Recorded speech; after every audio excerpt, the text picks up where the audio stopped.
ಕೆಲವೊಮ್ಮೆ ಕೆಲವೊಂದು ಪರಿಸ್ಥಿತಿಗಳಲ್ಲಿ ಮೌನವಾಗಿರುವುದು ಒಳ್ಳೆಯದು. ಅದರಿಂದಲೇ ಸಮಸ್ಯೆಗಳು ತಾವಾಗಿಯೇ ಪರಿಹಾರವಾಗಬಹುದು. ಆಗಿರುವುದನ್ನು ಸಂಪೂರ್ಣವಾಗಿ ಒಪ್ಪಿಕೊಂಡು ತಾಳ್ಮೆಯಿಂದ ಇರುವುದನ್ನು ಕಲಿತರೆ ಸಮಸ್ಯೆಗಳು ಪರಿಹಾರವಾಗುತ್ತವೆ. ಕೆಲವೊಂದು ಪರಿಸ್ಥಿತಿಗಳು ಕೈಮೀರಿ ಹೋದಾಗ ಆತಂಕಕ್ಕೆ ಒಳಗಾಗದೆ ಸಂಯಮದಿಂದ ಇರುವುದನ್ನು ಕಲಿಯಬೇಕು. ಇದುವೇ ಗೀತಾ ಸಾರ. ಎಲ್ಲವೂ ದೈವ ನಿರ್ಣಯವೆಂದು ತಿಳಿದು ನಮ್ಮ ಮನಸ್ಸು ಶಾಂತವಾಗಿರುವುದನ್ನು ಅಭ್ಯಾಸ ಮಾಡಿಕೊಳ್ಳಬೇಕು. ಆಗುವುದೆಲ್ಲ ಒಳ್ಳೆಯದೇ ಎಂಬ ನಂಬಿಕೆಯೇ ನಿನಗೆ ದೇವರ ಮೇಲೆ ಇರುವ ನಿಜವಾದ ಭಕ್ತಿ.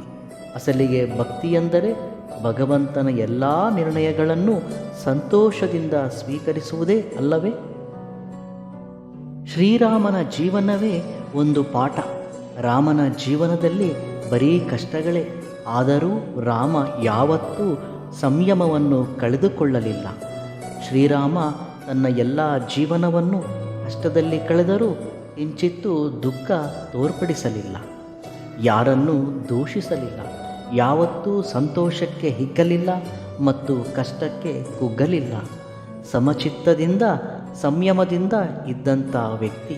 ಇದುವೇ ಜೀವನದ ಮಹೋನ್ನತ ಸಾಧನೆ. ಎಲ್ಲ ಯೋಗಿಗಳು ಋಷಿಮುನಿಗಳು ಈ ಸ್ಥಿತಿಯನ್ನು ತಲುಪಿರುವುದು. ನಿನ್ನ ಸೋಲು ಕೆಲವರಿಗೆ ಸಂತೋಷವನ್ನು ಉಂಟು ಮಾಡುತ್ತದೆ. ಅದಕ್ಕಾಗಿ ಅವರು ಕಾಯುತ್ತಿರುತ್ತಾರೆ. ಆದರೆ ನಿನ್ನ ಸೋಲನ್ನು ಸಂತೋಷವಾಗಿ ಸ್ವೀಕರಿಸಿ ನಗುವುದನ್ನು ಕಲಿತರೆ ಅವರ ಸಂತೋಷ ಮಾಯವಾಗುತ್ತದೆ. ನೀನು ಮೌನವಾಗಿ ನಿನ್ನ ಕೆಲಸವನ್ನು ಶ್ರದ್ಧೆಯಿಂದ ಮಾಡುತ್ತಾ ಹೋಗು. ಯಶಸ್ಸು ನಿನ್ನ ಮುಂದೆ ಗರ್ಜಿಸುತ್ತದೆ. ಮರಣ ಬರುವವರೆಗೂ ಉತ್ತರ ಸಿಗದಿರುವ ಒಂದೇ ಒಂದು ಪ್ರಶ್ನೆ, ಯಾರನ್ನು ನಂಬಬೇಕು ಎಂದು. ಎಷ್ಟೋ ಬಾರಿ ಯಾರನ್ನು ನಂಬಿದರೂ ಮೋಸ ಹೋಗುವೆವು. ಹಾಗಾಗಿ ಕಾಡುವ ಒಂದೇ ಒಂದು ಪ್ರಶ್ನೆ ಇದು. ಇತರರನ್ನು ನೋಯಿಸುವುದು ನೀರಿನಲ್ಲಿ ಕಲ್ಲು ಎಸೆಯುವಷ್ಟು ಸುಲಭ. ಆದರೆ ಮತ್ತೆ ಅವರನ್ನು ಮೊದಲಿನ ಸ್ಥಿತಿಗೆ ತರುವುದು ನೀರಿನಲ್ಲಿ ಎಸೆದ ಕಲ್ಲನ್ನು ಮರಳಿ ತರುವುದಷ್ಟೇ ಕಷ್ಟಕರವಾಗಿರುವುದು.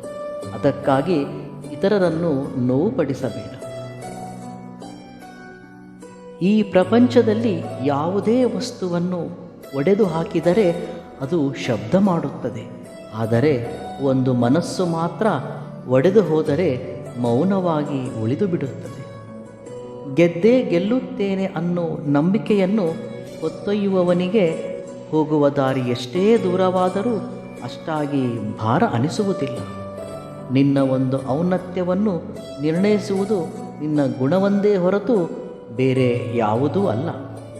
ನಾವು ಮಾಡಿದ ಒಳ್ಳೆಯ ಕೆಲಸವನ್ನು ಮರುಕ್ಷಣವೇ ಮರೆಯಬೇಕು. ಆದರೆ ನಮಗೆ ಒಳ್ಳೆಯದನ್ನು ಮಾಡಿದ ವ್ಯಕ್ತಿಯನ್ನು ಮರಣದವರೆಗೂ ನೆನಪಿಟ್ಟುಕೊಳ್ಳಬೇಕು. ಜಾಗ್ರತೆ. ನೀನು ಮಾತಾಡೋ ಮಾತುಗಳಲ್ಲಿ ಜಾಗ್ರತೆ ಇರಲಿ. 4 ಜನರೊಂದಿಗೆ ಇದ್ದಾಗ ನಿನ್ನ ಇರುವಿಕೆಯಲ್ಲಿ ಜಾಗ್ರತೆ ಇರಲಿ. ಬಚ್ಚಿಟ್ಟುಕೊಳ್ಳಲಾರದಷ್ಟು ಪ್ರೇಮದಲ್ಲಿ ಜಾಗ್ರತೆ ಇರಲಿ. ಅನಾವಶ್ಯಕ ಕೋಪದಲ್ಲಿ ಜಾಗ್ರತೆ ಇರಲಿ. ಮತ್ತೆ ಮರಳಿ ಬರದಿರುವ ಈ ಕ್ಷಣ ಜಾಗ್ರತೆ ಇರಲಿ. ಕಷ್ಟವು ಹೇಗೆ ಬದುಕಬೇಕು ಅಂತ ಕಲಿಸುತ್ತದೆ. ನಷ್ಟ ಯಾರನ್ನು ನಂಬಬೇಕು ಅಂತ ಕಲಿಸುತ್ತದೆ. ಇವೆಲ್ಲವುಗಳಲ್ಲಿ ನಿಮಗಿಷ್ಟವಾದ ಸೂಕ್ತಿಯನ್ನು ಕಾಮೆಂಟ್ ಮುಖಾಂತರ ತಿಳಿಸಿ. ವಿಡಿಯೋ ಇಷ್ಟವಾದಲ್ಲಿ ಸಬ್ಸ್ಕ್ರೈಬ್ ಮಾಡಿ ಮತ್ತು ಲೈಕ್ ಮಾಡಿ. ಧನ್ಯವಾದಗಳು.